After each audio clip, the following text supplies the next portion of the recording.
కూటమి ప్రభుత్వం పరిపాలన ఎలా ఉందంటే మీరేం చెప్తారు? ఏముంది మనకి లేదు, అంతా అవినీతి, టాపిక్ డైవర్ట్ పాలిటిక్స్ కానీ అంతా ఇక్కడే సరిపోతుంది. కక్షపూరిత రాజకీయాలు, టాపిక్ డైవర్ట్స్ పార్టీకి తప్పితే ఎక్కడ కూడా అభివృద్ధి చెందడం కానీ ఏది ఇచ్చినా మీరు ఏది కూడా నెరవేర్చడం కానీ ఏమీ జరగలేదు.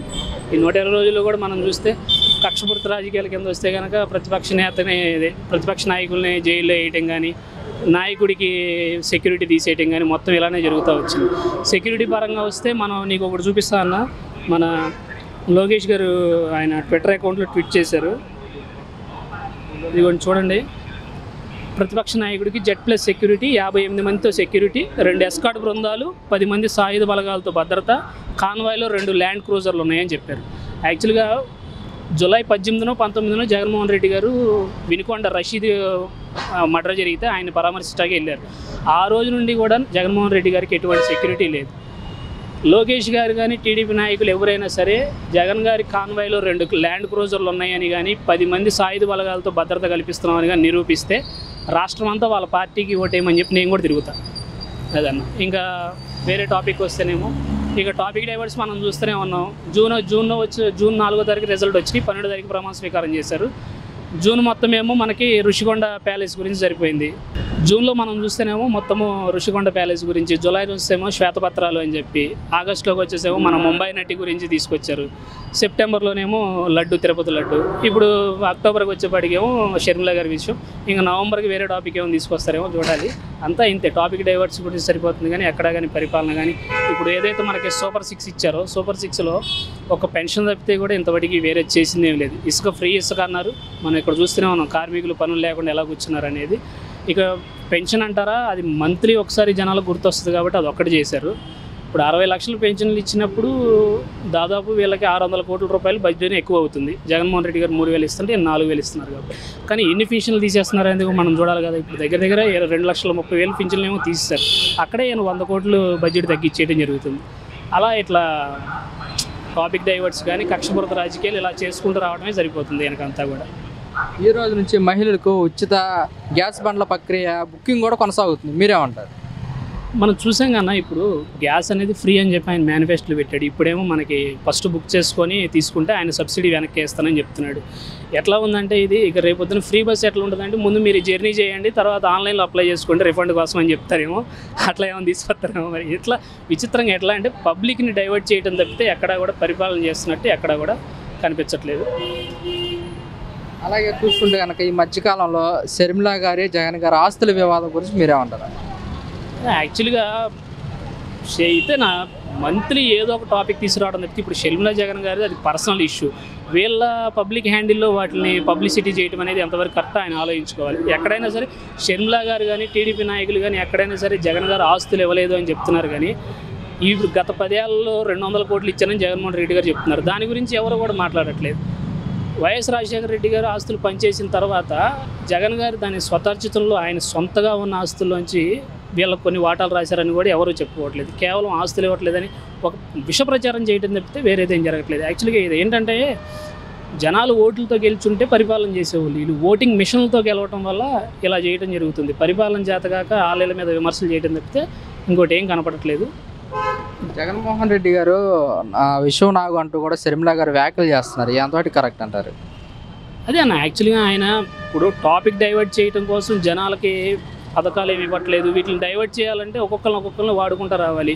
అయితే చంద్రబాబు నాయుడు గారికి తెలుసు జగన్మోహన్ రెడ్డి అనే వ్యక్తి మరొకసారి గెలిస్తే వీళ్ళకి పుట్టపురోత్తరాలు ఉండవని చెప్పి దొరికిన ప్రతి ఒక్కరిని ఎక్కువ పెట్టుకుంటూ వచ్చారు జగన్మోహన్ రెడ్డి గారు. చివరికి ఆయన ఓడించడం కుదరక ఇంట్లో వాళ్ళ మనుషులనే తీసుకొచ్చి ఆయన మీదకి ఇలా విష ప్రచారం చేయడం జరుగుతుంది.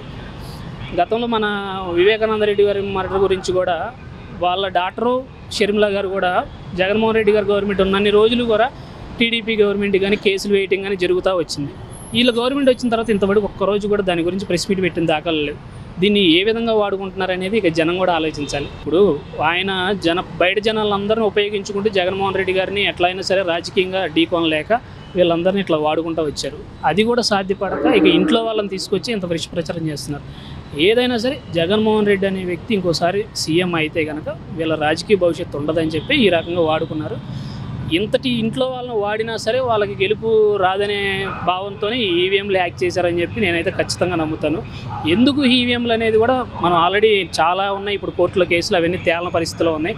ఓటింగ్ అయిపోయే సమయానికి 64 ఉన్న ఛార్జింగ్, కౌంటింగ్ రోజుకు 99 ఎలా వెళ్ళిందంటే సమాధానం చెప్పేవాళ్ళు లేడు.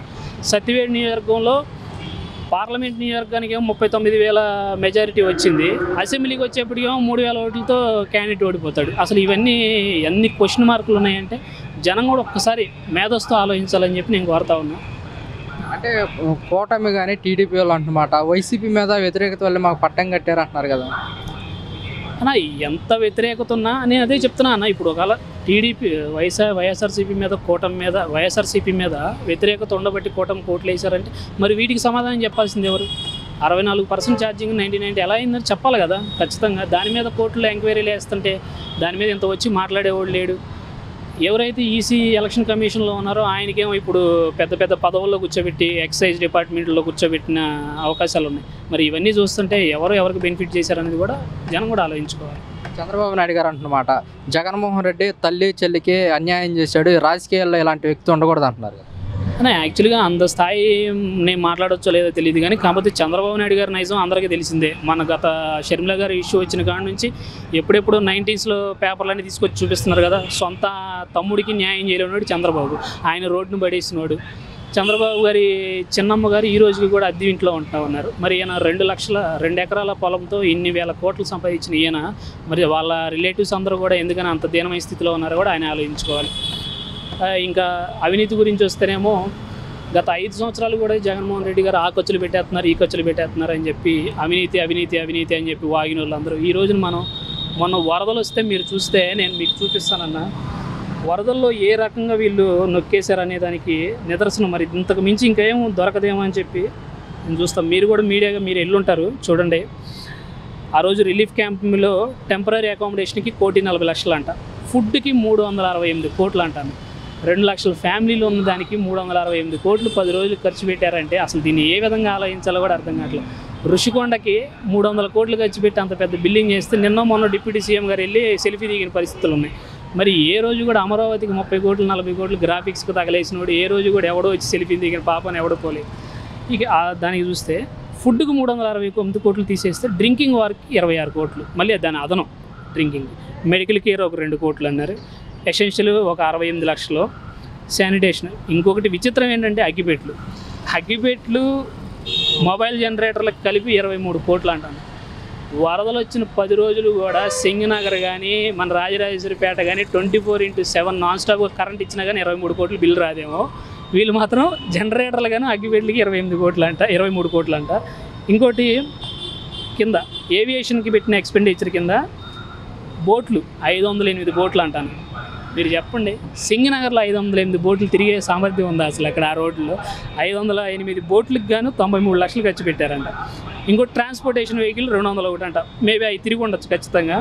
స్విమ్ చేసేవాళ్ళు 1,500 మంది అంట. మరి ఎవరిని గాయపడారు 1,500 మంది ఎక్కడ ఈత వేసారో ఎవరికి అర్థం కాని పరిస్థితి. వాళ్ళకి పెట్టిన ఖర్చు 15 లక్షలు, చాపర్లు 76 లక్షలు అంట. డ్రోన్లు 412 డ్రోన్లకి 2 కోట్లు ఖర్చు. 400 డ్రోన్లతో ఏం చేశారన్నా మీరు? ఎక్కడన్నా తిరిగినాయా? పోనీ మీకు ఎక్కడన్నా కనబడ్డాయా? తిరిగితే ఆ విజువల్స్ ఉంటాయి కదా ఖచ్చితంగా. ఇది అవినీతి గురించి మాట్లాడుకునే ముందు చంద్రబాబు గారు ఆయన కింద చూసుకుంటే చాలా మంచిదని నేను చూస్తాను. ఇంకోటి సెక్యూరిటీ పరంగా జగన్మోహన్ రెడ్డి గారు రోడ్డు అంతా బ్లాక్ చేస్తారు, పరదాల ముఖ్యమంత్రి అని చెప్పి గతంలో లోకేష్ గారు చాలా వ్యాఖ్యలు చేశారు.